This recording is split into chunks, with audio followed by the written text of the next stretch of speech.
And, actually, let's do Hogan's first, and we'll chit-chat during SmackDown since there's not a whole lot to say there. This show's great. This show is great. The guys were all beat up after their first match, and they got the first big argument on the show, which was Bonaducci making Aaron Murphy cry. And he said he'd been doing it since she was 6, and he was going to be doing it for the rest of her life, and he cackled. And the big physical test on this show was a big jump. And they brought out a scaffold over an airbag, and they claimed it was a 30-foot drop. And when they showed some other angles, it looked like about a 10-foot drop, maybe, onto a giant fucking airbag. Well, I would buy it was a 30-foot jump, but I think they had a 20-foot airbag. Yeah. So the scaffold to airbag was 10 feet, and then 15 to 20 feet of bag. So everybody had to jump on this. What this has to do with pro wrestling, I have no idea.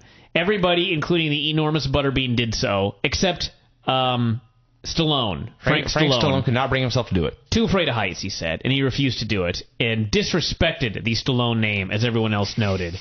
And somebody, I think it was Trishelle, she had to talk herself into doing it, and she finally did, and almost broke both her legs. Yes. She had this big, giant, enormous crash pad, and she tried to jump feet first. Landed legs first. I thought she was done for. And Rodman was done for. He blew out his rotator cuff. And so he was supposed to be a wrestler in the match, and they replaced him with Stallone on very, very little notice. And Stallone was not happy about this because he was going to be the outside of the ring guy, and now he had to learn how to do the match. And it all led to the 2 matches, the first of which was bad, although I've seen worse. It was Trishelle and Danny Bonaducci against Todd Bridges and Butterbean.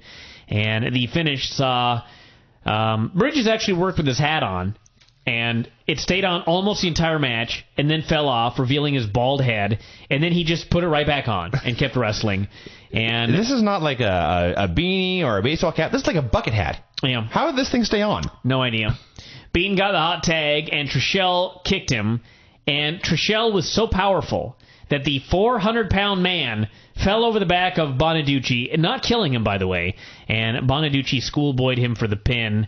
And afterwards, Bean got his heat back by tossing Bonaducci over the top onto all of the geeks on the floor. Bad, not the worst match I've ever seen. No, and that's a very key thing to note. I predicted last week that Danny Bonaducci was winning this thing.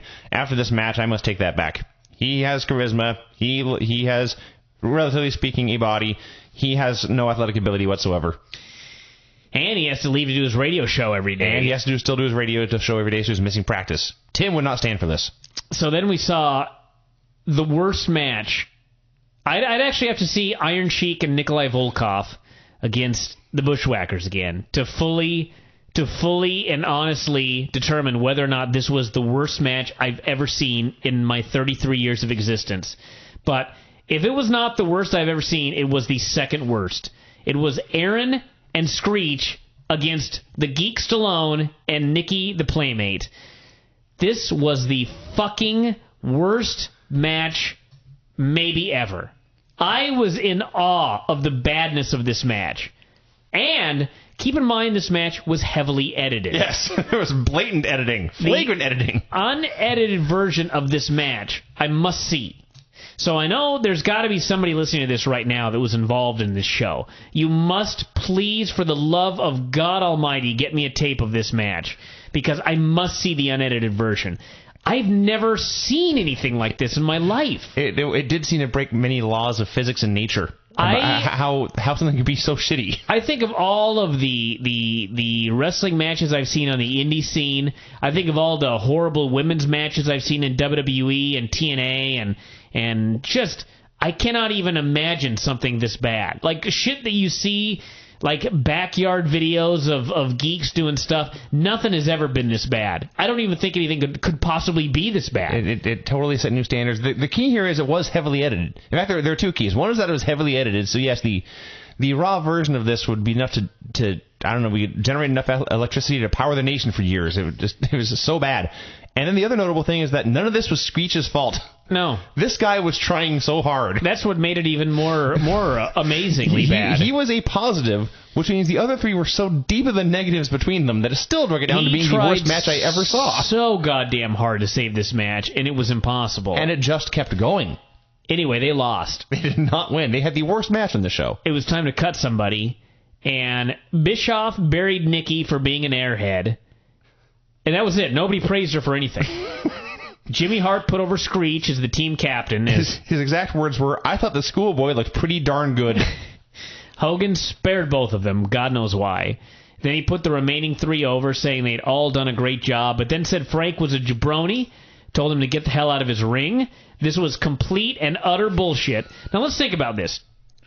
Nikki the Playmate is the worst wrestler I may have ever seen, at least this week. Stallone was thrown in at the very last minute and did all right for himself. For the circumstances he was in, he was not horrible. Dennis Rodman has a torn rotator cuff and cannot do a goddamn thing.